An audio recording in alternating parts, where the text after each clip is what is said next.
The skeleton soldier is dying, having failed to protect his owner, Mr. Succubus, who lies bleeding next to him. A soldier decapitates him, and his skull rolls to her corpse. Hoping he could have been stronger and wishing for a second chance, the skull rolls and bites a soldier on the foot before being smashed. As all fades to black, assimilation rate decreases to 94.8%. The skeleton muses on his failure and wishes to rest, being disturbed by an ever louder sound before waking up inside of a coffin in a forest. As he starts to recognize the place, a blue status window pops up, informing that the inheritance is complete, making him a level 1 skeleton with the stats of a level 36, with no name.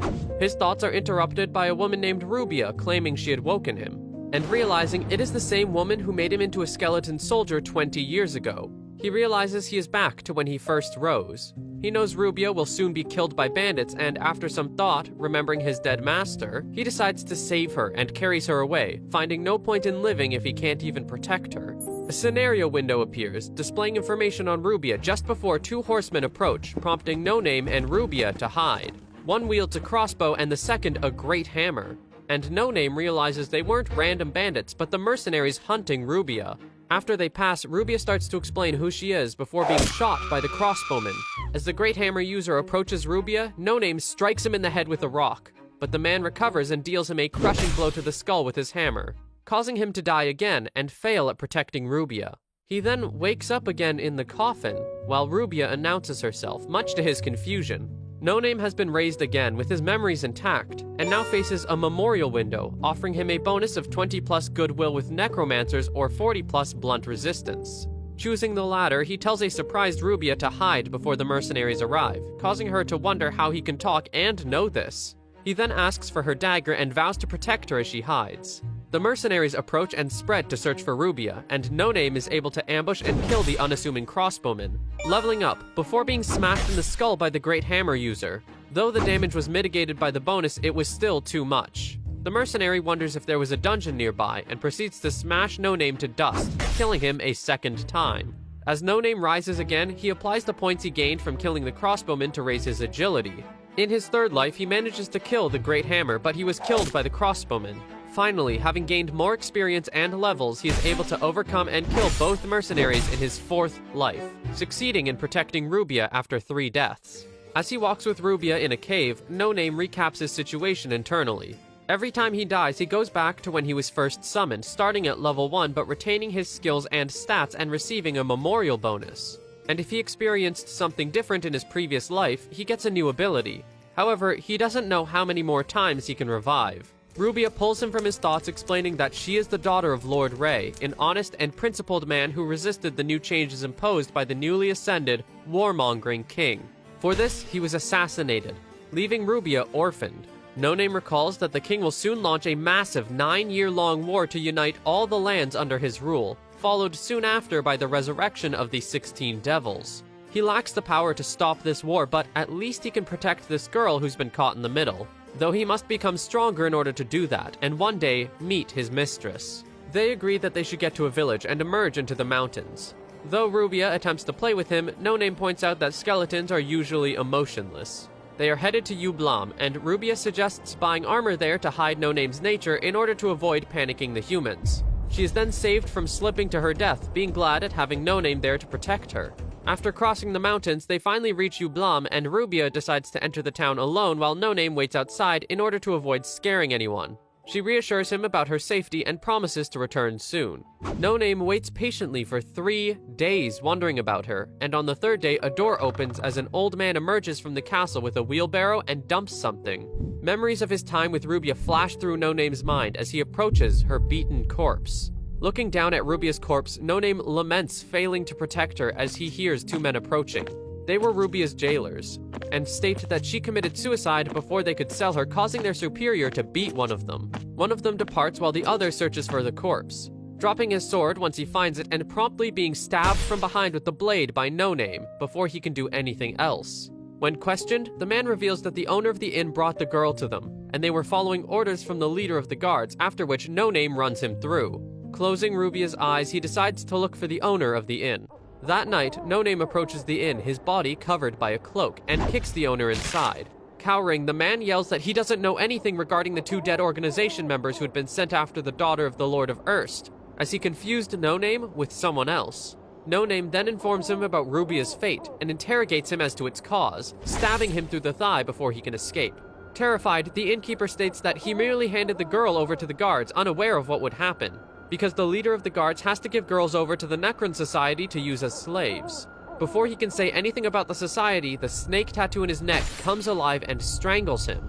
And No Name concludes that there must be something going on between the Necron Society and the Ublam guards. Knowing he must become stronger and remembering Rubia's advice, he dons a suit of purple plate armor. Determined not to lose anyone else, he departs. No Name slices through another skeleton soldier as he enters the Spectre's Charnel House dungeon. It's a small dungeon, and upon realizing that it has fellow skeletons, he removes his helmet and attempts in vain to connect with them, thinking on how pitiful it is to be unable to talk. As he's about to depart, an alert window pops up informing him of the incoming dungeon boss, and he turns around to see a giant, horned skeleton armed with a war mace. The boss smashes one of the dungeon skeletons and beckons the rest to attack No Name, who dons his helmet and engages in combat. He easily dispatches the minor skeletons, dodging the boss's attacks and shattering one of his legs before taking a hit. Knowing of a skeleton's weak points, he then rushes and clambers atop the boss's skull, thrusting his sword and delivering a killing blow. This kill leveled up No Name 5 times and caused a quest window to pop up promising a level 1 swordsmanship for swinging his sword 10,000 times. He reasons that, not having to eat or sleep, he can complete that quest easily, and decides to use the now vacant dungeon as his training ground. Outside the dungeon, a portly knight approaches accompanied by 2 beautiful women, one red-headed and another blonde. No Name continues to swing his sword, managing to raise his count considerably, when an alert window pops up and informs him of the presence of intruders. The portly knight boasts of his power to his female companions, with the redhead playing dumb as he shows her a bag full of expensive healing potions. She is clearly playing the knight, while the blonde woman muses on the situation, concluding that the knight has valuables and the redhead is just trying to get closer because of it. The blonde, whose name is Rena, plans to use the distraction of the monsters to kill and rob the knight. But as she leads him on, the redhead points out that, being an adventurer, Rena should take point and do reconnaissance, much to her annoyance. The knight attempts to break the argument, while inwardly lamenting that the dungeon only has weak skeletons and hoping to face a more resilient boss in order to show his cool side and get lucky with both women. Both of these women then point out they should have encountered skeletons by now, which the knight brushes off while inwardly wondering the same thing, until they stumble on the deceased boss and soldier skeletons. The knight is shocked at finding it dead, and just as a frustrated Rena is about to stab him in the back, they are surprised by No Name advancing in full armor. The knight confronts him and scoffs at the redhead's suggestion that it might be a monster, while Rena wonders if it's a skeleton. No Name then bids them to leave as he has taken over the dungeon, prompting the knight to agree while sensing that his opponent has a higher level than himself. As the knight tells the women they should leave, Rena lashes out at No Name for seizing the dungeon and for his manners in not removing his helmet, telling him to surrender his loot or else face the knight.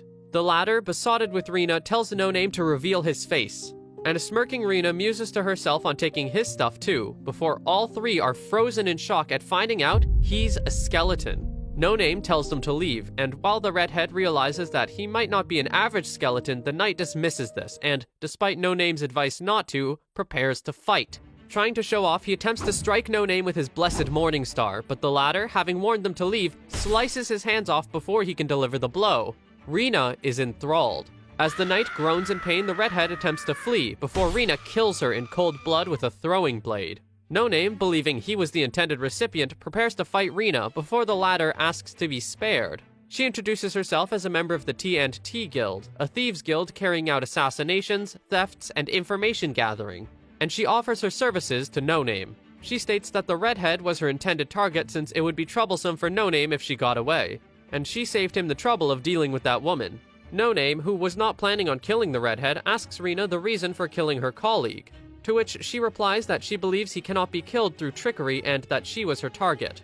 No Name then tells Rena to leave and refuses her offer of services, until he recalls that she also deals in information. He asks her about the Necron Society. Rena, glowing at the chance, states that she knows about them and will share the information on one condition, causing No Name to draw his sword. Rena, however, retorts that he would find it hard to find out what she knows without being from the guild, and the guild would not sell it to a skeleton, implying that killing her would prevent him from getting the information he needs. As No Name sheaths his sword, Rina states her condition is that he make her his ally, causing a quest window to pop up detailing the scenario. It presents the perks and warnings of trying to appoint Rina as branch manager of the T&T Guild. No Name thinks on how he still doesn't understand the meaning of these windows or assimilation percentage, but he still needs information. Rina keeps trying to persuade No Name, suggesting she might help with his training, before he lifts her by the neck, pointing out how easily she killed a fellow human and that he doesn't wish to be backstabbed himself. She then screams that she's more like him, and, released, states that humans are only interested in her body, not who she is inside. And they don't think of her as a human, just as they see No Name as a monster who needs to be slain, implying that they're in the same boat. Rina then explains that the Necron Society is a massive shadow syndicate, involved in drugs, contract killing, human trafficking, and other lucrative, illegal activities. It is also backed by several lords and powerful individuals in the Empire, though no one knows where their headquarters are or who leads them. Any further information is reserved to high-ranking guild members. Rina then proposes to bring her targets to No Name's dungeon so he can earn sufficient experience. In exchange, she will rise in the guild and be able to deliver information No Name desires. Hesitant, No Name asks her again if she won't hesitate in helping him kill humans. She confirms, stating that she hates them. He then agrees to the deal. An alert window informs that 3 intruders have appeared in the dungeon. No Name easily dispatches one of them and Rina assassinates the second, before the third kicks her to the ground. Before the third intruder can deliver the killing blow, No Name saves her. After the encounter, No Name's dungeon affinity rises to 19% and his swordsmanship reaches level 4. After months of doing this, his rate of leveling has slowed down. As he considers moving to a new dungeon, a delighted Rina shows him the loot they gathered from all the people they lured. Noting his uneasiness at her eagerness to kill humans, she points out that since the people she gets contracts for are criminals, she gets little money from this, while the criminals avoid getting punished for their many crimes through bribery, and they all deserve to die. No Name notes the books the criminals carried, picking up a volume titled The Unsightly Mage. He starts reading that mages must possess an innate ability to cast magic, and though they enjoy great privilege, they have no responsibility. He wonders if the writer has a grudge against mages, and upon reading his name, Kevin Ashton, out loud, a blue window pops up informing him that his wisdom has risen by 1 point, much to his surprise. He then rummages through the other books, noting that a second book written by the same author also raised his wisdom when he read it. Meanwhile, Rina had been getting ever closer, making him uncomfortable. Having observed him, she offers to find more books for him in the village, but No Name asks her about the closest dungeons instead. As she recalls, there's 1 E-class, 1 D-class, and 2 C-class dungeons within a week's travel on foot. No Name thinks that since the current dungeon is an F-class, an E-class dungeon would be a good next step. He then notices that Rina has fallen asleep on his lap, and as he's about to resume his swordsmanship training, he suddenly feels tired and falls asleep himself. A blue window then pops up. Having spent 182 nights in the dungeon, his dungeon affinity is 20%. He is succumbing to his human nature, and the dungeon is trying to devour him. As No Name opens his eyes, he sees his deceased mistress Succubus, who asks him if he had a good dream, apologizing for waking him up. A shocked No Name jumps to his feet and realizes that he has no armor, being embraced by Succubus. She points out he must have had a nightmare, asking what story she should tell. A relieved No Name reassures himself and thinks that they will live in the dungeon happily for a long time as he is dragged by the hallucination deeper into the caves. Rina wakes up, finding herself alone, wondering where No Name went. Meanwhile, he is deep in his hallucination, lying on Succubus's lap while she reads to him, and starting to believe that everything prior had been a dream, relieved that his mistress is alive. Noting his unease, she closes the book and asks if the story is boring, then tells him to continue talking about his dream and what kind of person Rina was. Outside the dungeon, Rina stretches and realizes No Name isn't out there, and suddenly she notices troops nearby and an officer rallying them. They are there to subjugate the dungeon since, despite supposedly being a light training area, over the previous months, countless adventurers and civilians have disappeared after heading there. And this is the Blue Lion Templars' subjugation. Rina realizes the danger. In the dungeon, Succubus comments on Rina's lively attitude to No Name, and then she asks if he's just gonna let her die just as he left her. This startles No Name just as an alert window informs him an intruder has appeared. Recalling Succubus's death, he is determined to prevent the knights from killing her again. Rina approaches him, warning of the impending danger, but an entranced No Name rises and draws his sword, believing he is protecting Succubus. A worried Rina dodges his attacks and tries to reason with him, while also thinking he has been acting strange, as a scout fires a bolt at her feet and alerts his fellow soldiers. calling No Name a monster and her a rumored witch. Rina notes that No Name is not in the right mind and begs him to come to his senses as crossbow bolts rain around her. Lost in his hallucination, No Name tells Succubus of the impending attack and vows to protect her, causing her to doubt it as Rubia appears before him asking why he left her to die. No Name falls back in disbelief as Rubia reminds him of his broken vow.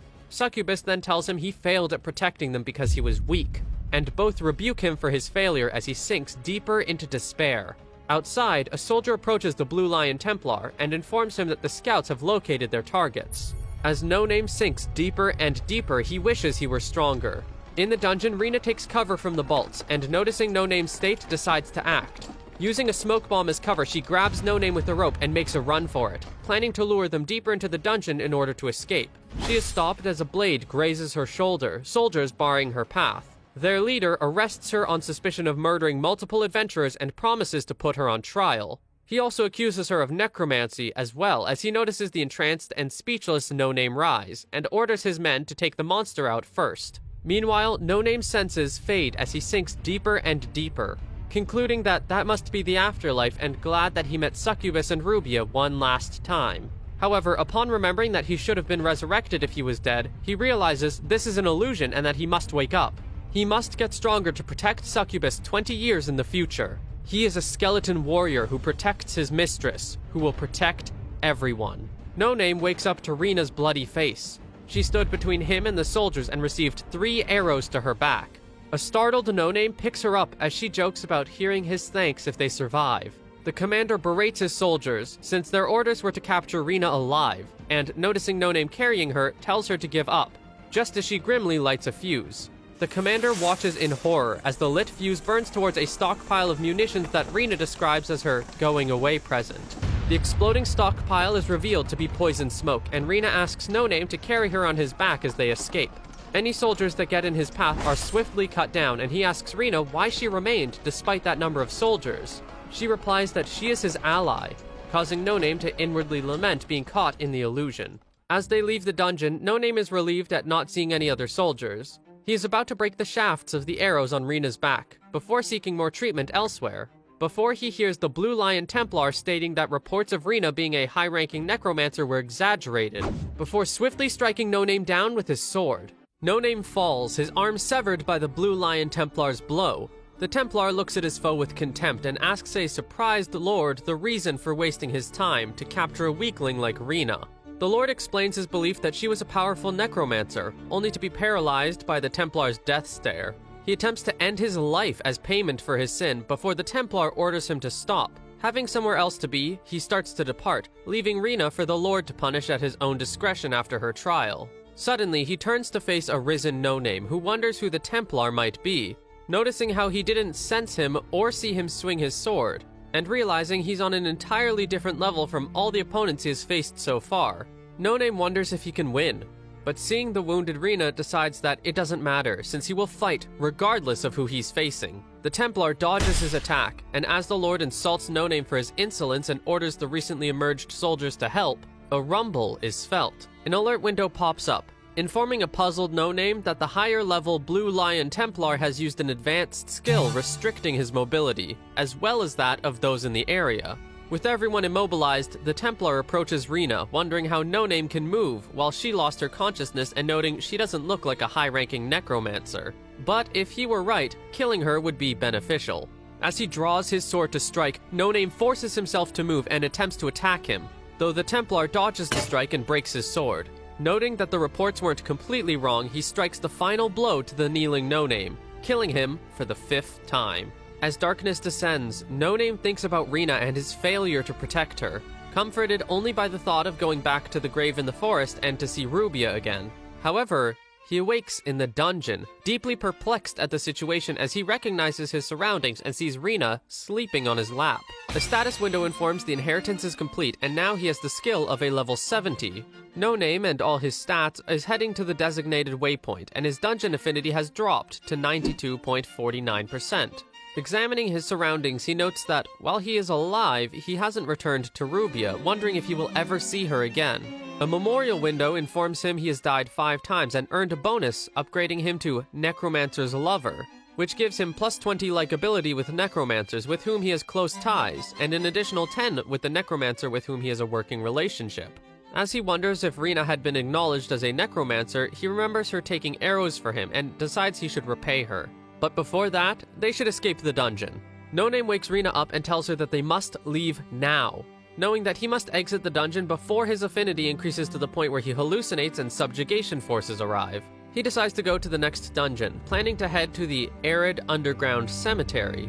But Rina points out that they should head for the ruins of Spider's Vault instead, since the cemetery is completely barren, as if all the monsters there suddenly vaporized. Remembering the subjugation forces, he asks Rina about the Blue Lion Templars. She informs him that they are the first or second ranked knightage in the service of the Empire. They are led by the Marquis Vatien von Leandro, who wields the blade Seraphim and is one of the top 4 swordsmen unmatched in the whole Empire. No Name immediately recognizes him as the warrior who killed him, and wonders what brought him to that remote corner of the realm without his knights. Rina then states they must head to a nearby town to gather supplies before heading to the next dungeon, and because she wants to bathe as well. No Name, realizing he hadn't considered her needs, agrees. At dawn, they approach the biggest town in the region, which happens to be Eublam. Remembering Rubia's fate, No Name decides to accompany Rina into town, and she puts a cloak on him before they head for the gate. They manage to get into the town by bribing the guard and pretending to be a married couple, much to No Name's surprise. And as they enter, Rina notices a strong scent of opium despite there being no den nearby. They both realize that the mood is strange, and the townspeople are wary of them. And as Rina playfully leads him in search of lodgings, a dark figure watches them from an alley. No Name and Rina are welcomed into the inn by a beautiful barmaid. As Rina asks for food and lodging, No Name notices she lacks the neck tattoo of the previous owner. The new innkeeper mistakes his stare for something else, much to Rina's annoyance and No Name's confusion. The next day, with Rina well rested, the pair head for the general store, while No Name notes that no one tried to sneak on them, sensing they are being shadowed. The shopkeeper refuses to sell firebombs, antidotes, or Molotov cocktail materials to Rina, being out of stock and unwilling to trade with them, much to the girl's annoyance. No Name, still wary of being followed, drags a furious Rina out of the store, and the pair manage to sneak on the man shadowing them, recognizing him as the town's blacksmith. The man bids them to follow him, stating that it is dangerous to keep wasting time in the town. At the smithy, the three start talking. The blacksmith deduces that the pair was headed to the ruins of Spider's Vault from the supplies Rina needed, and explains that she wouldn't find them in town, since the Lord of Eublam and his guards are raising spiders for unknown reasons and the town is dying. As he recounts, after the previous lord died under mysterious circumstances, the new lord replaced the guards with brutes, and the town became addicted to opium, selling their property cheaply to the lord in order to buy more drugs. Those who disobeyed or questioned the lord, including the blacksmith's wife, were fed to the spiders. He then tells No Name to get revenge in his place, recognizing the armor he is wearing as one of his works, having been purchased by Rubia for someone dear to her. He proceeds to tell an enraged No Name that lonely tourists become targets, and that he did nothing because he was a coward and, being old, couldn't save Rubia himself. Informing No Name that the captain of the guards should be taking the criminals to the cavern now, he gives them a vial of Grasmir's flame, a flame from the sea that never goes out, so he can burn down the guards and spiders. Chained prisoners are led to the ruins of Spider's Vault while being trailed by Rina and No Name. As they approach the dungeon's entrance, Rina asks who should carry a flamethrower-like weapon. In a flashback, it is revealed that the blacksmith is from Grasmir, the town of blacksmiths, and Grasmir's flame is very rare, with him only being able to make a single vial. This must be used with that weapon, and once started, the fire will never go out, being kept in the bottle only through magic, and having the same power as a blast furnace. The smith gave them the weapon as well as flame-resistant powder, stating that he'd rather have them use it to get rid of the guards than to use it himself for his craft. With Rina holding the flamethrower, they head inside the caverns, with No Name noticing how quiet and maze-like the dungeon is. Rina interrupts his thoughts to ask him about Rubia and what she meant to him, with No Name cutting her short, stating that she meant nothing and the armor was needed for their mutual benefit, but he failed to keep his promise to protect her. As No Name wonders which path to take, a nervous Rina hands him a pendant, stating that it is a precious item to her and she is lending it to him. Before he can refuse, No Name notices something sticky dripping onto his helmet, and turns to face an incoming giant spider. Rina sounds the alarm before being caught by a web and hoisted upwards while the spider strikes at No Name. He unsheaths his blade and cuts off the creature's leg, but is ambushed from behind by a second spider that pins him to the ground as he tries to hold it at bay. As Rina cries for help, No Name manages to regain his sword and dispatch the spider. and stands up to face an incoming wall of creatures. Rena recognizes the gravity of the situation as she dangles upside down and the spiders approach her. Meanwhile, No Name keeps hacking at the spiders in the ground, parrying and dodging their attacks as they keep coming, until several spiders shoot their web at him, rendering him immobile. A spider approaches and is about to finish him off before suddenly bursting into flames. A surprised No Name turns to see a deranged Rena holding the flamethrower, and apologizing for her tardiness before proceeding to torch the spiders. She torches a spider that attempts to ambush her and compliments her weapon, noticing that the spiders are retreating further inside the dungeon. After she frees No Name, the two follow the spiders, torching any that dare cross their path. And as a blue window pops up, No Name notes that combat experience yields a faster rate of leveling. Rena teases No Name before collapsing, with the latter realizing upon inspection that she's been bit and needs an antidote. At the heart of the dungeon, a group of soldiers try to drive the Spider Queen boss back with their torches, and No Name assumes that they must have antidotes. Wondering why would they attempt to raise monsters? The captain of the guards, sporting a snake tattoo on his neck, warns the queen to behave, else they burn her eggs to a crisp. Recalling Rubia, No Name clenches his fist in anger as he sees the captain of the guards. A newbie soldier asks another why they bring the criminals there before being told to shut up. He is then held at sword point by No Name, who presents a startled captain with the choice to hand over the antidote in exchange for a painless death and sparing his men. The captain laughs at this and wonders if No Name is a druggie for doing this, prompting the latter to explain that he is here to avenge Rubia. Unmoved, the captain smirks and remarks that he doesn't even remember her among his countless victims, causing No Name to release his hostage and lunge at him before being hit by a bottle of spider egg yolk. This causes the Spider Queen to impale No Name through the chest, seeing him as an intruder who stole her egg. The captain then comments that it is believed the queen was a chimera created and abandoned by mages, and that she protects her eggs with a maternal bond. Snickering, the captain turns to depart, just before the queen erupts in flames. As he turns back, he is confronted by a helmetless No Name, wielding the flamethrower and pouring heat-resistant powder on his head, before unleashing the flames on his men while promising him an agonizing death. Spiders are torched by No Name as they approach him, while the soldiers, eggs, and everything flammable burns. As No Name approaches him, a burning captain begs in vain for his life before being burnt to a crisp. No Name continues to burn everything in rage, unaware of Rena and the fact that he is starting to melt until he collapses and dies, his assimilation rate dropping to 90.14% as darkness descends. No Name resurrects in the dungeon next to Rena as the blue window confirms that the inheritance is complete and analyzes how he died. As Rena wakes up, he tells her they are headed to Ublam, knowing what will happen. No Name repeats the same events as before in the town, with Rena arguing with the shopkeeper, them confronting and following the surprised blacksmith to his forge, and receiving the vial of Grasmir's flame, the flamethrower, and heat-resistant powder. No Name then throws the bag of powder at the blacksmith's face and threatens to test it on him by torching him with the flamethrower, much to the latter's horror. He then points out that the powder only prevents him from feeling the heat, but if he used it, his armor would melt before he noticed, and asks the blacksmith why he would want them dead as well. The blacksmith then says that he knows he is not human due to how he moves in the armor, and thus he would prefer that he die after burning the guards. This enrages Rena, but No Name sees no point in killing the blacksmith and starts to leave, stating that he would have killed the guards anyway, before he stops to notice a new, sturdy two-handed sword. Though the blacksmith protests at his taking it, No Name states that it is the price for attempting to kill them, and leaves. Now armed with the sword and the flamethrower, No Name and Rena reach the ruins of Spider's vault.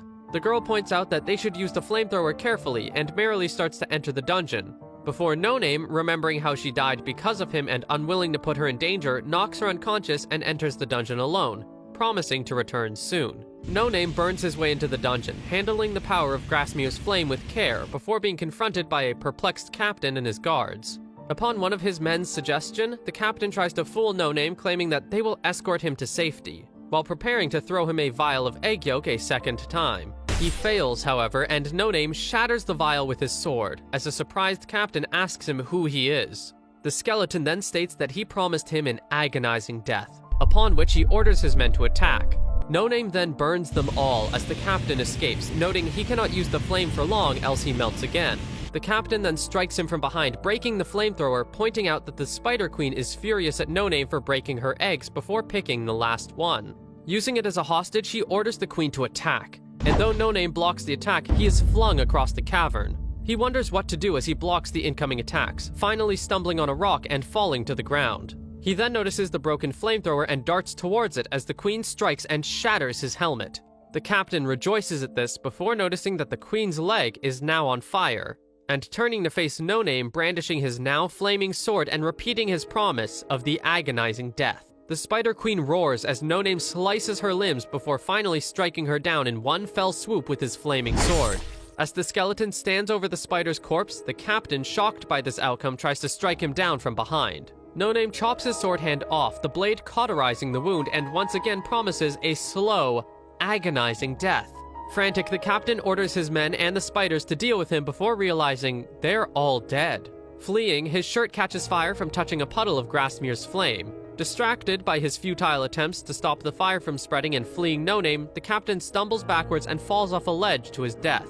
No Name comments on this stupid way to die, and thinking it's all over and considering the sword too dangerous to carry, throws it over the ledge as well. As he turns around, however, he is confronted by a badly wounded but still standing Spider Queen. Now disarmed and with his back against the cliff, the skeleton stands still as the Queen carefully picks up and embraces her last remaining egg, just before dying and dropping a red jewel. A blue window pops up informing that No Name has defeated the web slinger.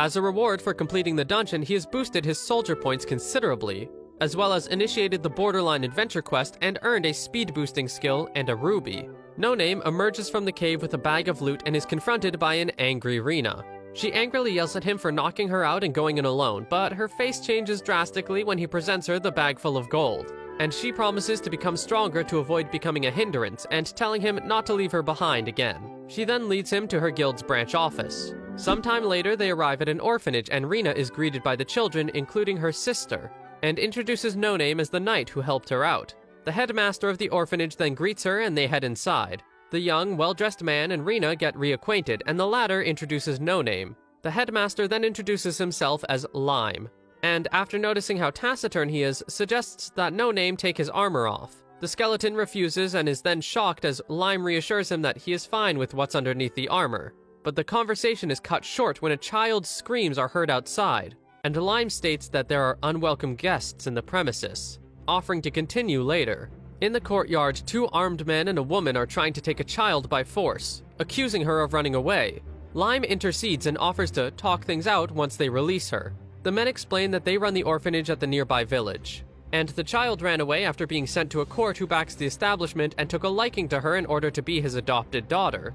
Lime then points out that she ran away due to mistreatment, but before the men can react, the woman halts them. She tells Lime that if he acts like they didn't see them, then they could just be on their way, but the headmaster refuses. The woman then offers an agreement to profit from the children, demanding he give them the children they want. She is cut short by Lime, who states he doesn't run the orphanage so pigs like them can use children as puppets, upon which the woman orders the men to attack. Though No Name is concerned, Rena assures him that everything is alright, and that the men are the ones in need of assistance. The woman grins as the men cut Lime down, but is shocked to see that he is made of slime and has engulfed her henchmen. Lamenting how humans become ugly and stupid when they age, Lime consumes the terrified woman next, while a shocked No Name and a smug Rena look from afar. Lime then apologizes and introduces himself properly as Slime, the manager of the T&T Guild's Eastern Branch Office. Standing amidst the clothes and weapons of the dead intruders, Slime introduces himself to No Name as a type of changeling, a fellow non-human trying to live in the human world. No Name is surprised at seeing one of the rare, intelligent slimes before him, and asks him how he will deal with the consequences of what he did. While he comforts the child the intruders wanted to grab, he states that cleaning up that mess poses no problem, much to the skeleton's uneasiness and Rena's satisfaction. Back inside, Slime explains that he runs an orphanage because slimes have no gender nor parent-child relationships, and he finds it interesting that humans look vastly different when they grow up. He states that though slimes can adopt any form, they are merely shells since they are shapeless creatures, and offers to take the form of a skeleton, which No Name politely declines. After the latter asks how he knew he was a skeleton, Slime is revealed to be an excellent appraiser due to being a slime, giving him great leeway within the guild. In appreciation for helping Rena, he offers to appraise anything No Name desires, and the latter gives him the ruby. As Slime appraises the jewel, No Name reasons that Rena was not distrusting of him due to having grown up with slime in the orphanage. Once the appraisal is complete, a blue window pops up stating the use of the ruby as an ingredient for a class change and its perks. And Slime points out that it is quite valuable and suitable after absorbing blood and vital force of humans for a long time. Suddenly, another blue window pops up informing No Name that his assimilation rate has dropped to 88.68%, causing him to shake noticeably and causing Slime to worry. No Name brushes it off and praises the Slime's skill, and prompted by the latter asks if there's a spare sword he can take. Instead, in gratitude for keeping Rena safe, Slime offers to get one from the blacksmith and repair No Name's armor, while also providing him a room to rest for the night, which he accepts gratefully. That night, No Name stares at the ruby thinking about a class change when Rena enters his room and asks if he is stargazing. No Name asks if she shouldn't be spending more time with her sister and sleeping together, to which she replies that she doesn't wish to make her want to stay longer and that one day would come when they could live together. She then approaches No Name and gives him her precious golden pendant, explaining that it was around her neck when she was abandoned at the orphanage. Sweetly, she says that she's giving it to him for the day when he completes his quest and she becomes branch manager, asking him to live with her. They stare at each other in silence. The next day, No Name examines his repaired armor with Slime and admires his new sword, before Rena enters the room and averts her gaze. Later, Slime asks the skeleton about their next destination, and upon the latter's uncertainty, he proposes that No Name join the TNT Guild. As he explains, Rena's rank of trainee limits the quality and quantity of information she can acquire in the guild. But if No Name were to join, he would receive all the benefits granted to official members under Slime's recommendation. Though Slime believes he would be a great member, No Name declines the offer since being tied down to a group is not his style, much to Slime's disappointment. No Name then states that he will continue to get any information he needs from Rena going forward, causing her to blush. He then asks Slime what would be needed for Rena to become an official member, and once the latter explains she can either take requests by the guild or donate gold, he proceeds to offer him the bag of gold obtained from the Spider's Vault. As Slime states that it will be enough, a blue status window pops up updating his progress in the scenario Rena's story, and informing No Name that his assimilation rate has decreased to 88.56%. The skeleton wonders what this means while Slime reads the guild bylaws to Rena, but No Name stops them as the branch manager mentions the obligation to inform on any grave threat to the peace of Amber. Amber is a maritime port as well as the city of engineers, and No Name recalls that soon the city will be the starting point of the 9 Years' War, which will be initiated by the Crown Prince Alton Clemens II between the Empire and the Freedom Alliance. While neutral, the city's anarcho-syndicalist nature will end up annoying the Crown and its efforts to expand the Empire. Being situated between it and the Freedom Alliance, it will become the Empire's first target. No Name then asks Slime why Amber is mentioned in the procedure for promotion, and as the latter informs him that it is the location of the guild's headquarters, the skeleton wonders if he should tell him what he knows. He chose to skirt around the subject, asking if Amber's position as the biggest obstacle for the Empire in a supposed war with the Freedom Alliance would count as a grave threat. Although Slime agrees, he states that a proper response has been prepared should the Empire take any action and refuses to elaborate any further. As Slime congratulates Rena for her promotion, No Name asks as to the requirements for her to become branch manager, much to Slime's amusement, and he insists on prioritizing Rena's promotion since it would be useful to him. Slime ponders on this and informs him of difficult requests that must be dealt with, and though Rena could not take them on by herself, they would speed up her next promotion if she were to succeed. As Rena looks with unease and asks Slime if he will accept the quest, a blue option window pops up asking him either to accept or decline. A host stands amidst a packed arena and energetically announces to the Heiress tournament to the roaring crowds. He then introduces the first contestant, the Dismantler, Jacob Isaac from the Brass Ring Free Company. As he introduces his opponent, first-time participant Saray Jagan from a household in Janae, No Name steps into the arena. The host then bids the contestants to get ready and begin the fight. The Dismantler lunges forward and jumps into the air, aiming to deliver a mighty blow to No Name's head with his great hammer. Some days before this, Slime explains to No Name that a household from Janae has requested the guild for a mercenary to enter the tournament while bearing their crest in their stead. Having earned their title by accumulating wealth through their leather business and commerce, they were too preoccupied with their trade to train a knight, and instead wished to hire a mercenary to avoid the pressure to participate in the tournament from the event's sponsor. This sponsor is the Lord of Arist from the Ray family and younger brother of the deceased Lord. No Name will be paid every time he wins until the 8th round, since they don't want to attract any attention and they're hiring a mercenary. No Name accepts the request, and as he and Rena hitch a ride in the back of a wagon, the skeleton concludes that the Lord of Arist must be Rubia's uncle, responsible for her brother and niece's deaths, and wonders if he should kill him. Without looking at him, Rena once again asks No Name about his relation to Rubia and what kind of person she was. To which he replies that there was nothing between them and he wouldn't even know how to begin to answer that last question, stating that she was probably attractive.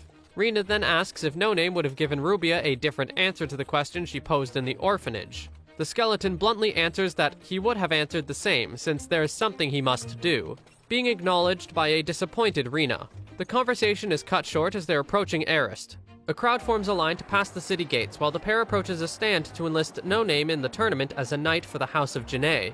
When the enlister asked for a name, No Name pauses in thought. And as Rena attempts to cover for him in front of the suspicious man, the skeleton presents himself as Saray Jagan. While No Name tells Rena that Saray Jagan is a made-up name, he inwardly recalls that he took it from the disruptor Saray and the savage ox Jagan, two of the 16 demon lords that will descend upon mankind after the 9 Years' War, and that there shouldn't be any problem with borrowing the names. No Name never saw any of the demon lords while in the demon army, being a low-ranking skeleton living a nightmare while controlled by the necromancer until he met Mistress Succubus. Rena pulls him from his thoughts, asking him his real name, stating that before she didn't consider it important since she thought there were no more walking skeletons like him. No Name then states that he doesn't even know what his name is, and Rena offers to come up with a name for him. As she suggests names to the annoyed skeleton, a man announces that the tournament will commence the next day, and they will be fed and lodged in the castle, being able to freely move around the castle grounds between matches. Knowing this was Rubia's home, No Name asks the surprised man for directions to the castle library. Once in the library, the librarian praises No Name's desire to learn as well as fight. The skeleton asks if she has any books by Kevin Ashton, but the librarian doesn't recognize the author and begins to look around. No Name notes the messy state of the place when a book lands by his feet. Looking up, he sees an apparition of Rubia reading atop some stairs, which is cut short when the librarian brings him to the novel Crevice of Time by Kevin Ashton. The librarian then picks up the fallen book, lamenting that the person who read it is no longer there, causing No Name to inquire about it. Visibly scared at having said too much, the woman excuses herself and quickly departs, leaving No Name alone. He then opens Crevice of Time and reads it quickly until Rena finds him, having been assigned a room. A blue window informs him that he has increased his wisdom by 10 and can now sense other skeletons, having also earned a bonus of insight. Rena then states that they should go, and once he looks at her, another window pops up stating her name, profession, level, stats, and a likability of 40. No Name swings his sword until a blue window pops up with his stats, noticing that his swordsmanship doesn't get higher than level 5, and wonders about his insight bonus as Rena approaches him, informing him that the tournament will begin soon. Fireworks light up the sky as the Arist tournament begins. The host asks for a round of applause as Lord Ray enters the arena, while Rena and No Name look from afar. As the first round of the preliminaries begin, the pair discusses about whether the tournament's prize is worth the effort of the competitors, and Rena points out that the real prize is the prestige the nobles gain from their knight's success. Knights also benefit since it is their best opportunity to increase renown and raise their worth other than war.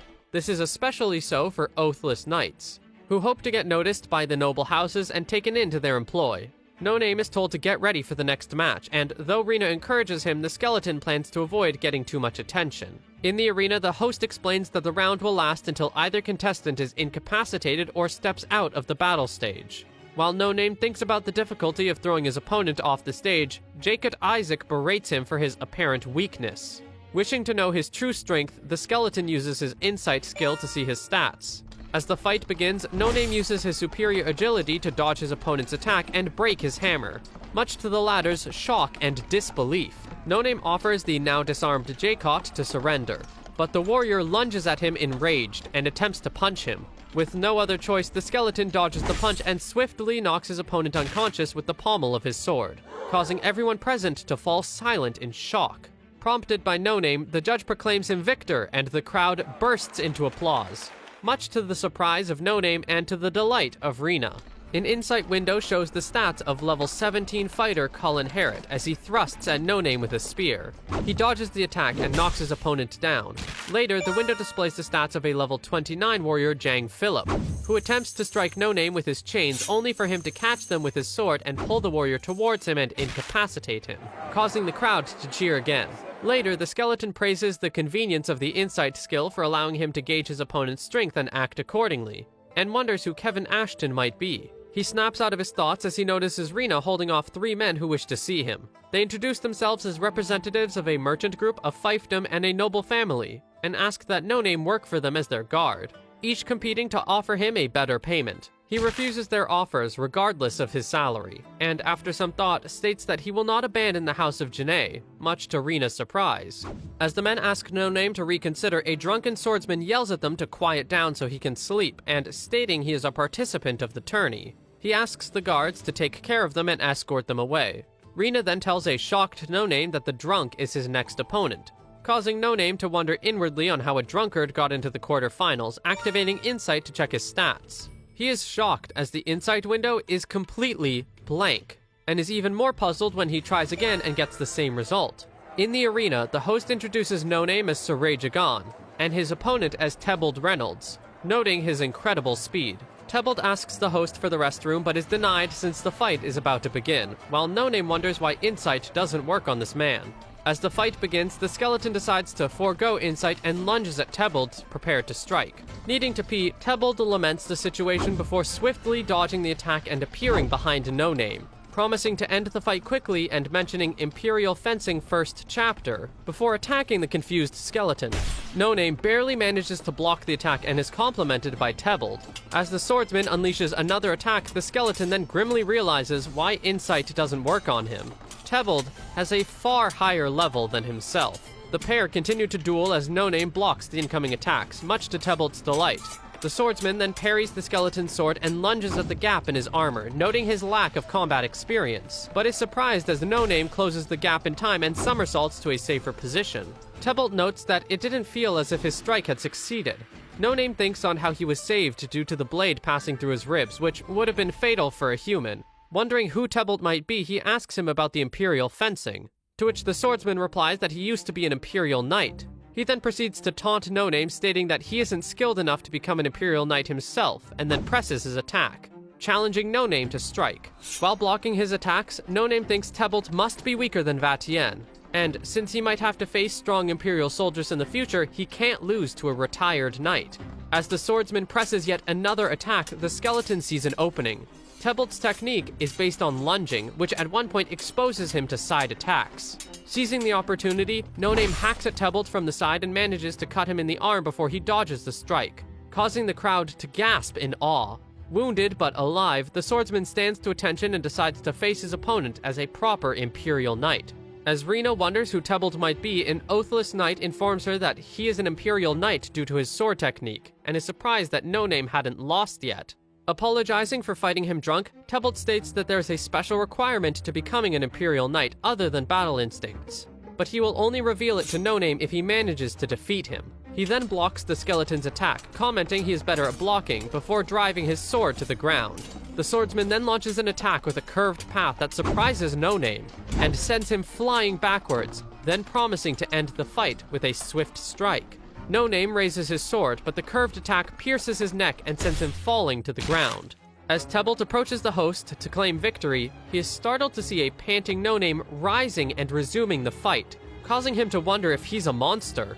The skeleton then states that he doesn't plan to become an Imperial Knight, but he is after Marquis Vatien, and can't be defeated by an Imperial sword art that easily before he faces him again. Tebold is furious at hearing that name and asks No Name if he thinks Vatien is so amazing, before he attacks in rage. As he delivers blow after blow on No Name's armor, he states if Vatien didn't exist, he wouldn't have failed to become an Imperial Knight, and his father wouldn't have become so disappointed in him. Tebold then unleashes a second form attack, which cracks No Name's breastplate, asking him what is so important about a title, while No Name thinks that at this rate, he will lose the fight. Suddenly, Tebold drops his sword and forfeits the match, with No Name being proclaimed victor. Tebold gloomily tells the skeleton that the special requirement is blade skills, and the lack thereof is what prevented him from becoming a knight before departing the arena without his sword. That night, the semi-finalists are given a banquet, though neither No Name nor the Oathless Knight remove their helmets or touch the food. The skeleton checks the stats of the 3 remaining contenders, noticing that Tybalt was the strongest in the whole tournament, and that without blade skills, his armor is useless. Lord Ray sits at the head of the table surrounded by 4 bodyguards and congratulates the participants, telling them to enjoy the evening. Noticing the snake tattoos on the guards' necks, No Name recognizes them as Necron Society members, and the insight window reveals that they are of the same level or stronger than Tybalt. Lord Ray praises No Name for his skill, offering him the opportunity to serve under him and be able to display his true worth, much to the surprise of the other semi-finalists. He states that he believes that seats are filled by those deserving them, and talentless people taking up space frustrates him. Despite wanting to kill the Lord right there for what he did to Rubia and her father, he refrains from doing so, knowing that the guards would kill him. Annoyed by his silence, Lord Ray gives No Name time to consider his offer, stating that he might regret not answering now since he has no interest in losers. He then asks No Name if he wouldn't take off his helmet, and despite being displeased at the refusal, decides to overlook it given his skill, nodding to the Oathless Knight and referring to him as Creston the Hellraiser. No Name recognizes him as his next opponent and wonders about his name. Lord Ray then expresses his excitement about their upcoming fight, stating that he will see their faces regardless of who wins. He then snaps his fingers and beckons 6 scantily clad women to enter the room and entertain his guests. Though the other 2 semi-finalists enjoy themselves, Creston rises violently and leaves the room, and No Name follows suit. Outside, the Oathless Knight confronts the skeleton, wondering why he left and stating that he never heard of an Imperial Knightage in Janae. He doesn't believe that the House of Janae hired knights in these peaceful times and thinks that No Name bribed his way in. As the skeleton points out that he knows quite a lot about knights, the Hellraiser asks if he is trying to be appointed as a knight in Arist after inflating his worth. Annoyed, No Name asks Creston why he always wears a helmet, causing him to draw his sword and asking what he knows about him.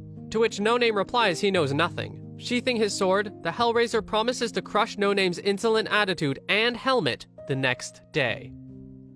Rena approaches a man making bets on the upcoming semi-finals, betting a bag of gold on No Name. She's surprised to find the skeleton behind her, and despite the latter's initial reluctance, she encourages him to win the fight. As the announcer presents Saray Jagan and Creston the Hellraiser to the crowd, No Name analyzes his strategy, facing his opponent's sword, while Creston warns him that if he holds back in the fight, he will die. As the fight begins, Creston darts to deliver a decisive blow with his greatsword. No Name dodges the strike and lands a blow on the Hellraiser's armor, planning to use his superior agility to win, before having to dodge a second strike. Creston states his resilience and proceeds to strike the arena, causing a cloud of dust to rise. Using this distraction, he sneaks behind No Name and delivers a blow with all of his might, which the skeleton barely manages to deflect. Commending his opponent's ability to dodge, the Oathless Knight states that his fall will be a matter of time. Knowing dodging won't work, No Name then decides to try something reckless and lunges towards Creston. He delivers 2 blows at close quarters in quick succession, which shatter the knight's armor and sends his helmet flying. The crowd and the skeleton stare in shock as the knight is revealed to be a woman. The crowd stands in shock, and Lord Ray beckons his men as No Name and Creston face each other in the arena. Enraged, the female warrior yells at the skeleton, but one of Lord Ray's bodyguards demands that she gives her real name to be recognized as a proper contestant. Once she states her name as Christina Brewer, the soldier, pointing out that women can't compete in the tournament, dismisses her. The woman then demands a chance to fight, and despite the soldier denying it, Lord Ray allows it as long as her opponent has no objections. With No Name's consent, the fight resumes. Lord Ray muses to himself on how amusing the fight will be if accompanied by a woman's screams, and the crowd roars in outrage at Christina's deception, and also the money they'll lose for betting on her. Exhausted, she tells No Name to stop holding back and asks if it's due to her being a woman. Recalling past trauma, she desperately lunges at her opponent before tripping on the arena and falling to the ground, causing the crowd to roar in anger and throw rocks at her, much to Rena's disgust. While on the ground, Christina recalls the merciless training her father gave her, wherein he threatened her to end their relation if she fails to make the family better, and he raged at the fact that she was a woman, much to her suffering. Noting the crowd's mockery, No Name suggests that she hold back to avoid getting badly injured, but before he can finish the sentence, he is sent flying by a devastating strike, much to everyone's surprise. Christina is exhaling steam. Her eyes glow red as she stands on guard. A blue window pops up, informing No Name that she has activated the Berserk skill, turning into a berserker with far higher stats. Christina screams in rage as she delivers another powerful blow that shatters the arena. which No Name manages to evade while wondering the reason for all this transformation. Seeing her berserker mode and the odds turning in her favor, the crowd's mood changes as they begin to cheer for Christina. As No Name thinks about her new strength and speed, the warrior darts at him and sends him flying across the arena. Much to the crowd's rejoice, Lord Ray's interest, and Rina's concern. Contemplating how the situation has changed despite her being a lower level than himself, No Name decides to act quickly. He uses his superior speed ability to knock her back and begins circling around her. The berserker counters this move by furiously swinging her sword in a wide circle, but it's in vain as the skeleton managed to jump clear and deliver a blow that slashes her back. This is not enough, however, as Christina roars and remains standing. And while he wonders about what kind of monster she has become, a blue window informs him that his speed ability has run out and must be recharged. He then notices that the berserk ability drains her energy over time, and seeing this as an opportunity, he prepares to strike. He stops dead in his tracks as he sees Christina in tears as she asks for a chance to continue fighting, which reminds him of his first death. With Rina urging him to finish the fight, the skeleton then approaches the berserker, blade in hand. A flash is heard as everyone stares in shock. Christina stands visibly surprised as the host announces her victory over her opponent, who is laying on the arena. Rina approaches the fallen No Name in distress and tries to wake him up, tearing up at the thought of losing him. She is startled as the skeleton rises completely fine but with aching joints, and flustered ushers him away while Christina stares from the arena. In the forest, No Name suggests that he lost on purpose, while Rina laments the money she lost betting on him, before suddenly changing her mood and remarking that they completed their mission. Christina then approaches, asking for another fight, thinking he let her win, knowing that she didn't have the energy to overcome him. The skeleton, however, insists that he was just reckless and lost due to being hit by her sword, and he urges her to go and win the tournament. When asked whether they will meet again, No Name replies that he doesn't know, before warning her to avoid Arist if she wants to become a knight. Ironically, he also advises her not to wear a helmet, before departing with Rina. Back at the TNT orphanage, Slime gives the pair their commission for completing the request, pointing out that the situation is uncomfortable since his performance at the tournament has caused many to seek to become knights for the Janae family. The branch manager then asks the skeleton about the name Suray Jagan and takes notes when he states he thought it up on the spot. No Name then asks for the next request, being worried due to the events that transpired in Arist, and a blue window pops up asking him to confirm his choice. No Name and Rina focused on dungeons for the next 3 months, avoiding the North Alpine region but traversing the mountains south of the Empire. Their adventures included traversing the Withering Burn maze of poisonous branches, fighting the centaurs in the blood-stained equestrian quota, and running away from ghouls in the Den of the Dead, earning more loot and upgrading No Name's armor with Slime. As the skeleton muses about the last dungeon, Rina barges in asking him to accompany her, much to his confusion. Slime then explains that Rina needs a second letter of recommendation besides his own to become a branch manager, and that she will get it in the Eastern Division if she passes a simple test. But No Name may not accompany her since the location of the guild executives is a secret from outsiders. No Name tells her to go, stating he will clear a dungeon in the meantime. Rina leaves furious while the skeleton and branch manager talk about the goblin dungeon, with the latter informing that the dungeon might be connected to the Necron Society. The hooded man runs through a forest in the middle of the night. He dodges a salvo of crossbow bolts as his pursuers approach on horseback. Exhausted, he falls to his knees and rises again, sprinting away and begging someone to wait for him to come to the rescue. At the TNT regional branch, Slime informs No Name that those entering the goblin dungeon bear a neck tattoo, and that he has been finding Necron Society monsters who have taken over dungeons. The branch manager also informs the skeleton that the dungeon is also a mine containing bloodstones. These are rare stones used for magic, and some will be included in the compensation. He also remarks that the reward for this quest will be much higher than before, but the quest might be dangerous, and it requires the normalization of the dungeon. No Name accepts the quest. Sometime later, No Name stands in the middle of a forest looking at a map, realizing he is lost. His thoughts are cut short by nearby howls, and upon following them, he comes across a white pup ensnared in a bear trap. He examines the wounded animal and frees him before resuming his path. But before he can go any further, the dog stands on guard before him, barking furiously. Not understanding the reason for this behavior, No Name tries to shoo the pup away and passes by him. Suddenly, the ground gives way beneath him and the skeleton falls down a pit. He manages to stop his fall by thrusting his sword into the cave wall just before he hit the metal spike-lined bottom. Examining the pit, he sees an adult white wolf lying dead in the distance, impaled by the spikes. As the pup barks from above, the skeleton realizes that it must be his mother, and the pup was trying to warn him of the danger. Despite having escaped death, he realizes that he cannot escape alone from the pit. As the sun sets above, No Name remains in the pit with the white pup barking from above. Suddenly, voices are heard from above as some hunters attempt to catch the wolf pup. Analyzing his next move, the skeleton thinks about saving the wolf, but first decides to play dead. A bald man notices him and calls his comrades to leave the wolf and approach the pit. Thinking of the money they might earn selling No Name's gear, the bald man tells his associate that their hands are already dirty since he fell down the pit, and that he must go down and retrieve the armor. The latter has qualms about the situation and fears No Name might be alive and waiting to strike, so the bald man proceeds to set fire to the pit. No Name decides to continue playing dead and wait for the fire to consume itself, and as he wonders if he could survive it, a blue window pops up. It states that his flame resistance skill has activated, reducing heat damage while reducing his strength. Realizing he can endure this due to the skill acquired in the spider's vault, the skeleton lies still and waits for the fire to die out, upon which the associate descends a ladder and pokes at No Name, still fearing he might be alive. A blue window pops up indicating that the pseudo-death skill has been created. From above the pit, the bald man angrily urges his associate to hurry up and get the armor, and is musing on heading to the pub when two soldiers approach from behind. One of them reminds the terrified man that he had been warned of the consequences of hunting there again. At the bottom of the pit, the scared associate finally removes No Name's helmet, and as he opens his eyes, he is deeply shocked at the sight of his skull, screaming in horror as the skeleton greets him and stands up.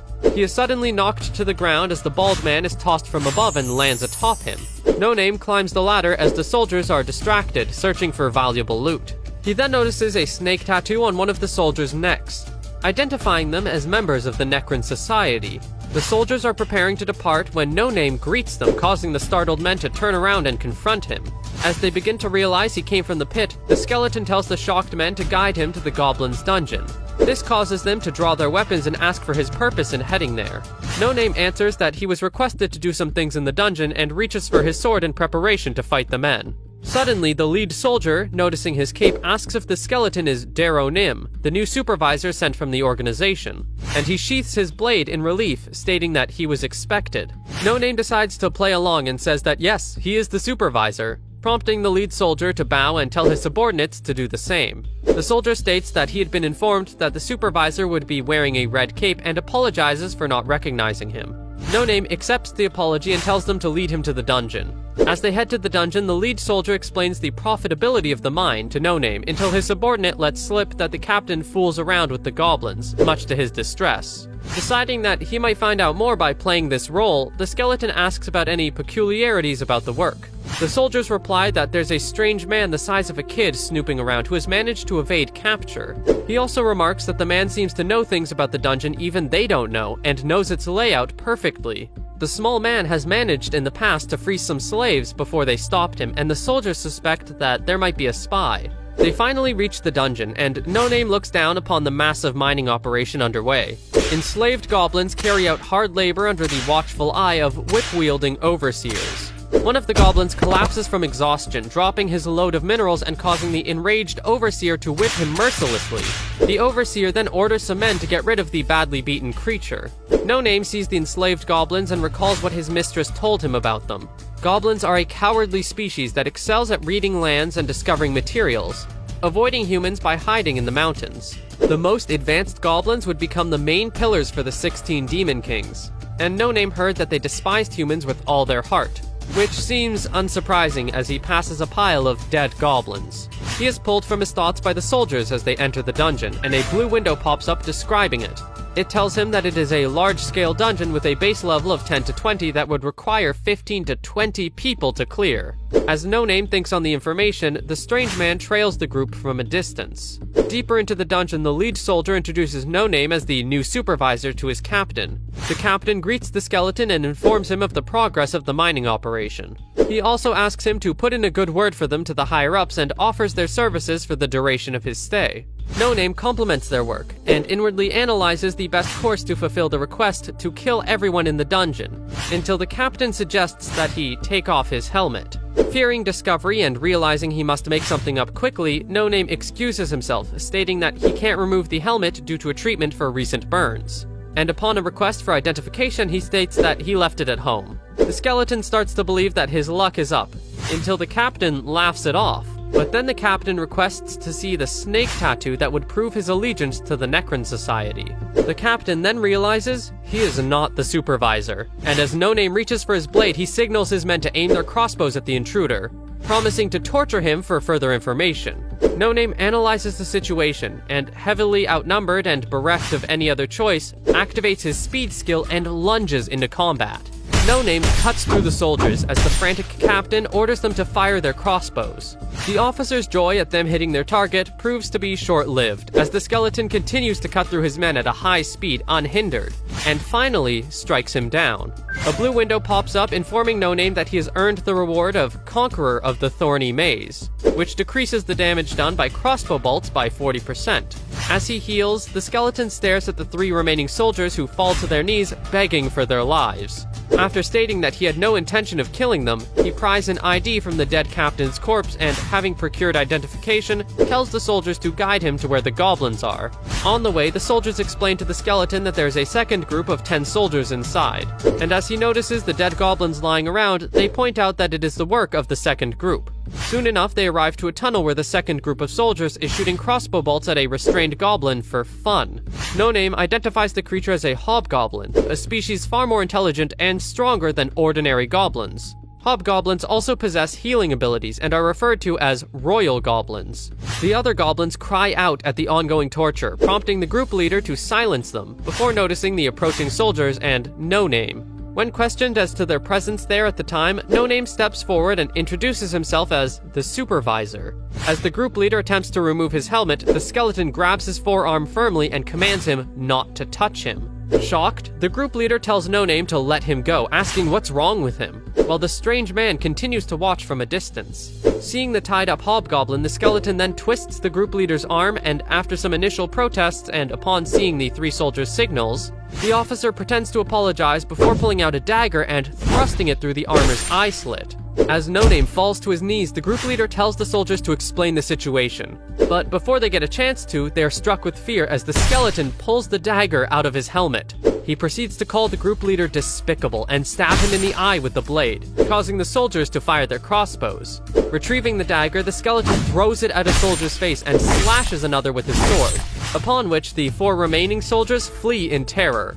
No Name then turns to the hobgoblin, wondering whether he's still alive while cutting through the ropes, before the strange man lassos him and pulls him up his leg with a pulley. The small man then questions No Name as to his purpose there, and after some thought and argument, the skeleton admits to having been requested to return the dungeon to its normal state, not divulging who sent him, and then states that they are not enemies. Upon this statement, the strange man cuts him down and is revealed to be a small goblin.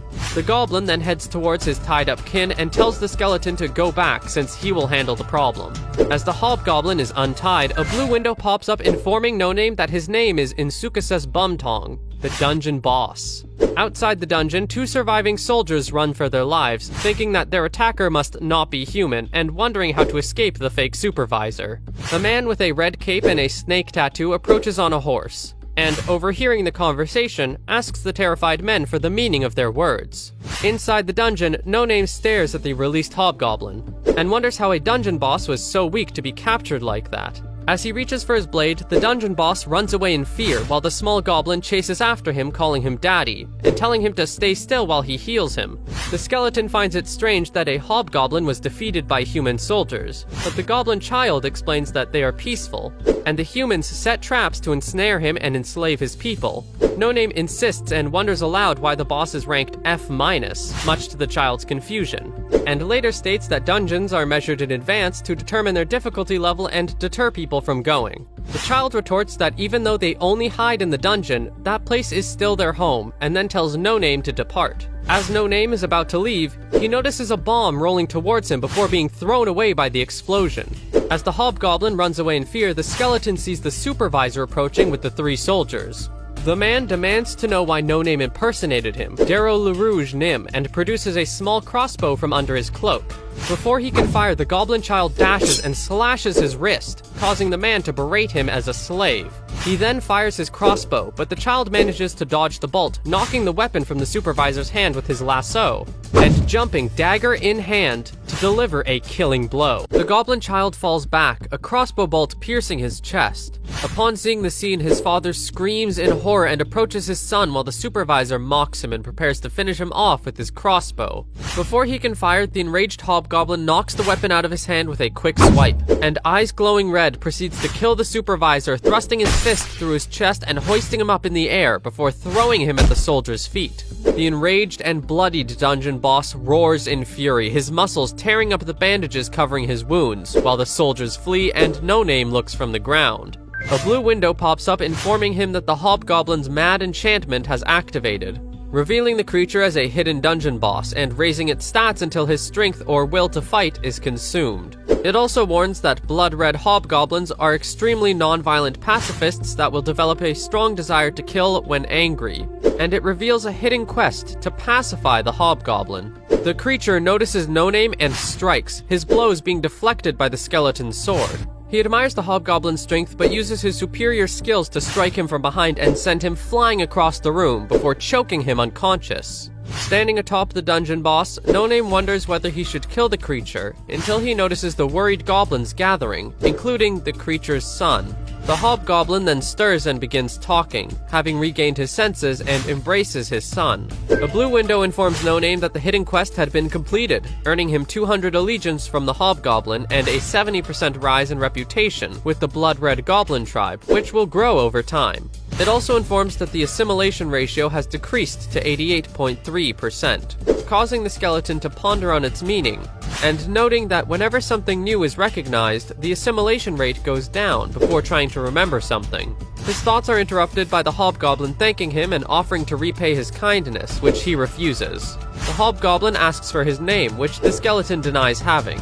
No Name then tells the goblins to hide deeper, warning of the impending human war, and thinks on the Necron Society tattoo, and whether Rena could get more information if she were to become branch manager. He also takes an ID card and a purse of gold from the dead supervisor, and as he exits the dungeon, the hobgoblin runs after him and offers to repay him by telling him of the unique Goblin Mage. The hobgoblin tells No Name that the Goblin Mage, Mudcash, is a secret of the goblin race, and is captivated by gold coins, and he has hoarded gold coins his whole life. Due to this greed, Mudcash plans on collecting every gold coin in the world, and for that purpose he created a magical coin purse that can hold an infinite number of coins, as well as presumably any other item. The skeleton's interest piqued. The hobgoblin proceeds to tell him that Mudcash is said to reside on the eastern mountains, but in order to find him he must go around shouting the secret code, "Chweek, chweek, chweek," so Mudcash will come to him.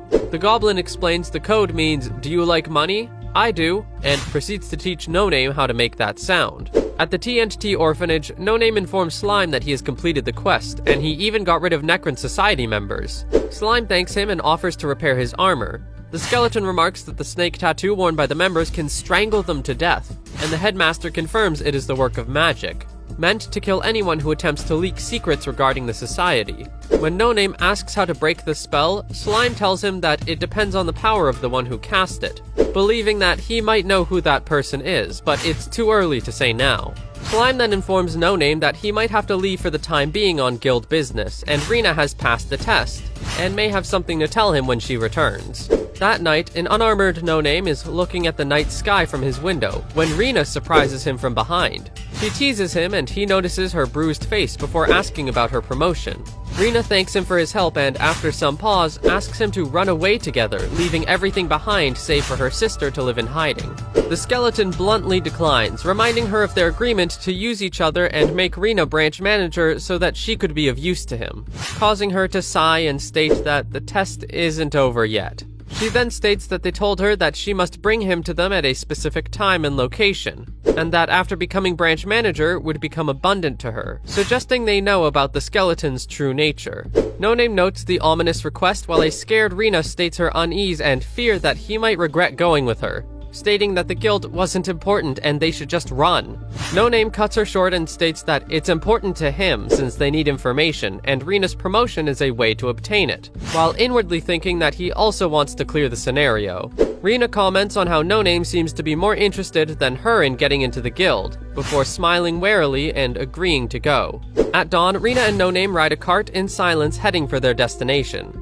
Come nightfall, they're close to arriving, and Rina leads the way to a ruined arena with an altar rising at its center and caverns at its sides. As they wait, the pair examines the structures, especially the altar, and as the clouds part, No Name is shocked as he identifies the symbols on the altar as the mark of the Demon King person. Remembering his days as a skeleton soldier, he recalls Demon King of Thunder commanding 26 units and donning a lion's head, commanding his army with a trumpet while riding a gigantic black bear.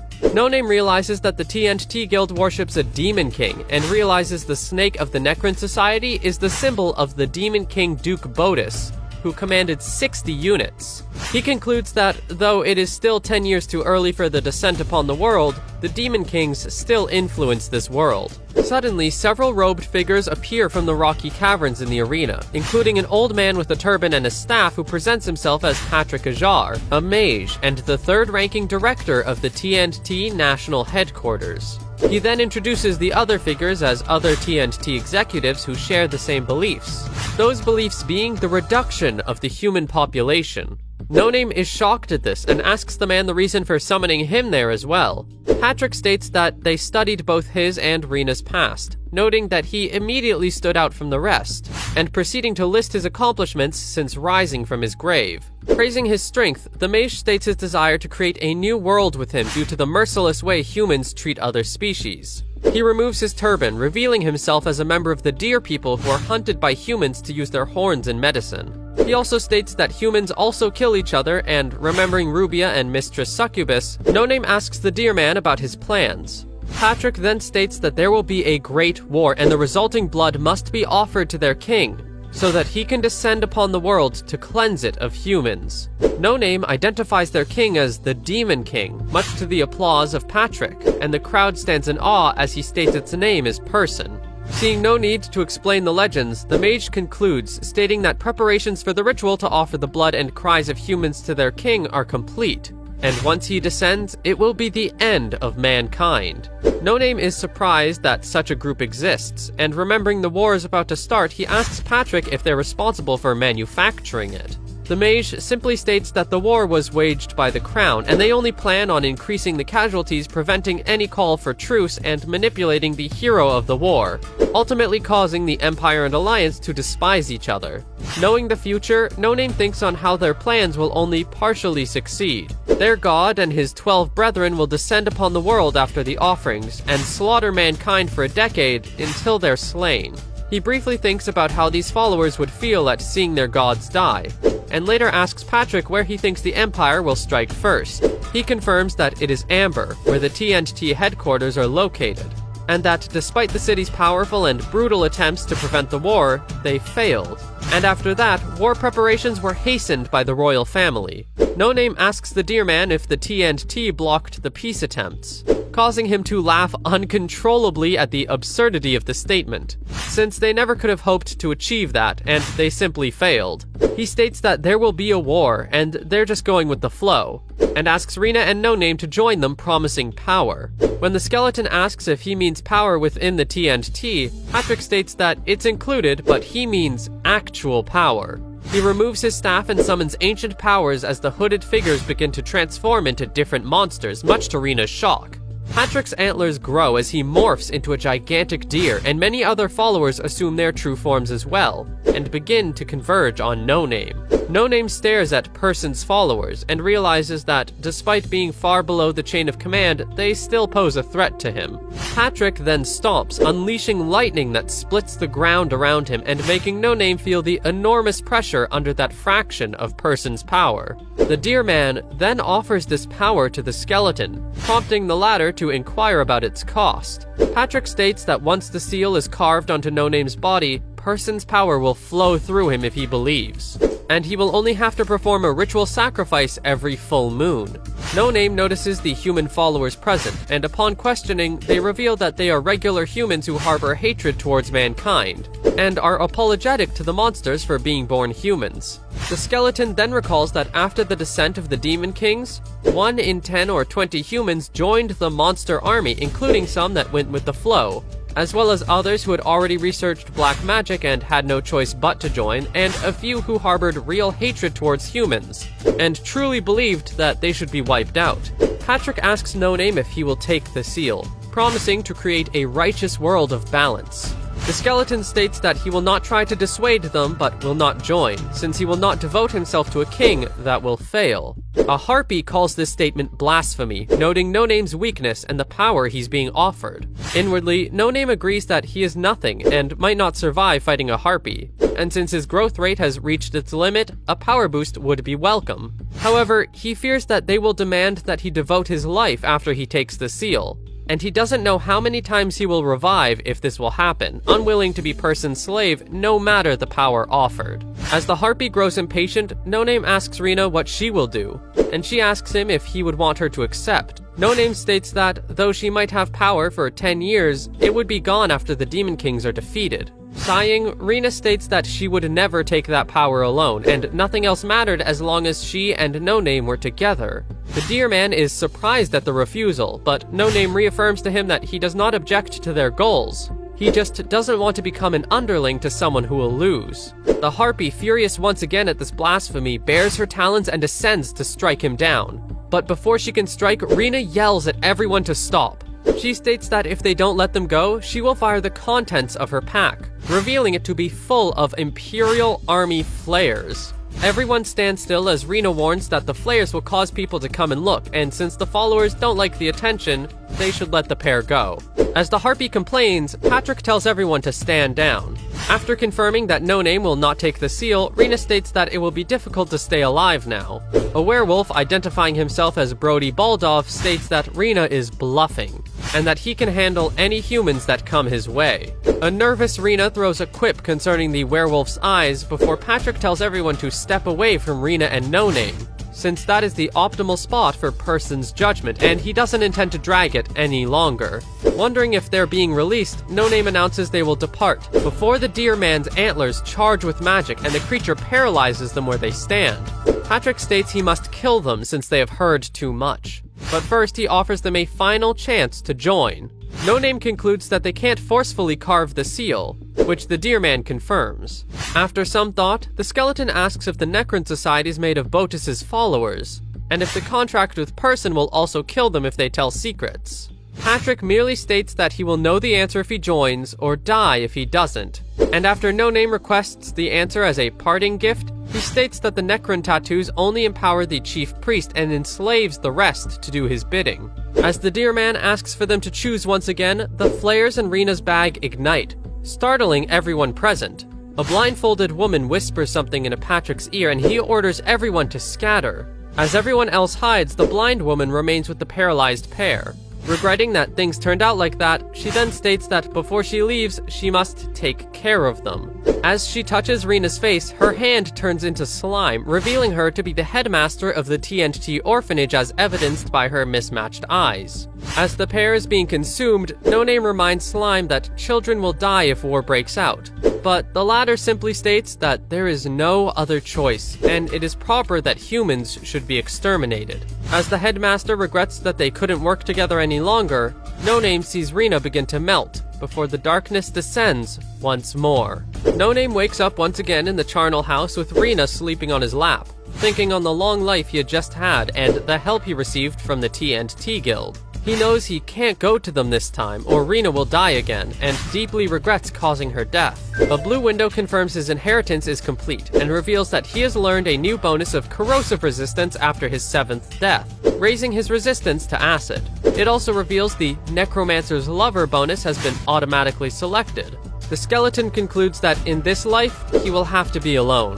Looking at Rina, he sees that her stats are different from last time and his assimilation rate has dropped to 87.75%. Rina then wakes up, stating she had a strange dream, much to No Name's surprise, and gives him her pendant, which he identifies as a token of trust, much to Rina's surprise. Despite accepting it, he states that they will be going on separate ways and he is leaving, and that she shouldn't remain in the charnel house for more than a month. When Rina asks where they will meet again, the skeleton stands up and states that they won't. No Name apologizes to her and tells her to live her life freely as he departs the dungeon. Wondering where he should head next, he recalls the vacant, arid underground cemetery dungeon and heads that way. Sometime later, as he is nearing the dungeon, No Name is forced to hide as soldiers ride down the road. And before he decides what to do about them, the men stop in their tracks. They approach a katana-wielding swordsman down the road, and stating they are searching for spies, tells him to identify himself. The swordsman mocks them for patrolling the safest road, and as they ask him to state his rank, he snickers and tells them that he is the spy. The soldiers raise their spears and charge, but the swordsman deftly cuts off the spear tips in one fell swoop.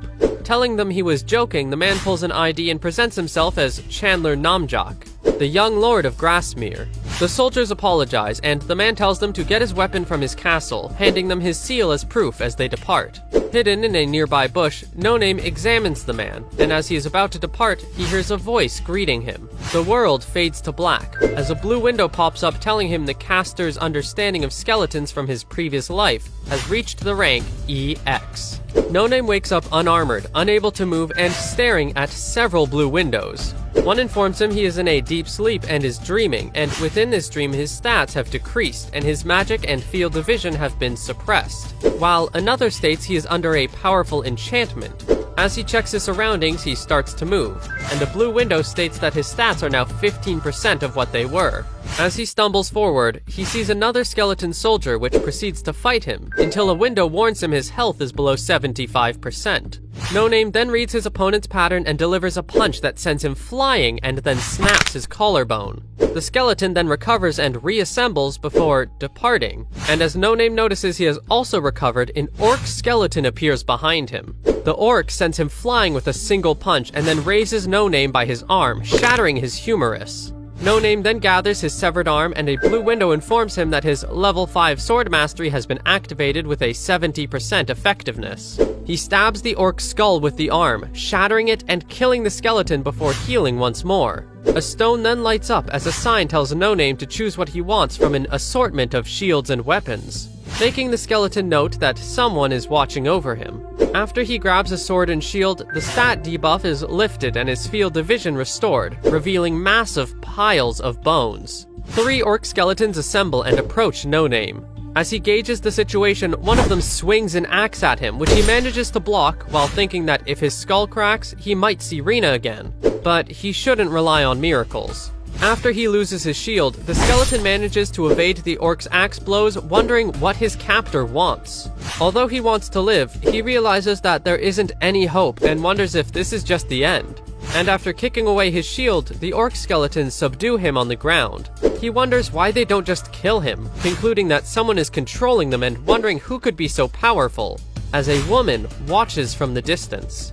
As the skeletons slam him to the ground, the woman asks him if he's hiding anything else, and No Name is soon surrounded by screaming spirits, as the voice keeps asking him questions. The skeleton hacks at the spirits as the questions continue, wondering if the voice is taunting him and demanding to know who she is. In response, as the spirits restrain him, the voice gives a series of cryptical analogies, with the last one being a clear reference to Rubia. No Name is angered at the apparent mockery, and the voice asks if he wants to rip her apart, before stating it is he who will end up that way. The voice states that she will break and reassemble him, adding bones from other creatures. This comment makes the skeleton realize that this must be a powerful being, and wondering if it knows about his ability to revive, asks why he was brought here. The spirits release him as the voice tells him that she wanted a friendly chat while she waited for someone. She states that after the digging up was done, some repairs were made, and she is done examining him, she would want to hear his story. Before answering, No Name asks about Rubia, and she answers that she saw images of her in his mind. asking how long it has been since he was resurrected. No Name then answers that it would be 3 months if measured by normal standards, and later yelling that this is his 9th life. Despite his many lives, he failed to protect or rescue anyone and is now being toyed with. Suddenly, a voice tells him the shout scared her, and No Name turns his head to see a part skeleton woman in red robes staring at him.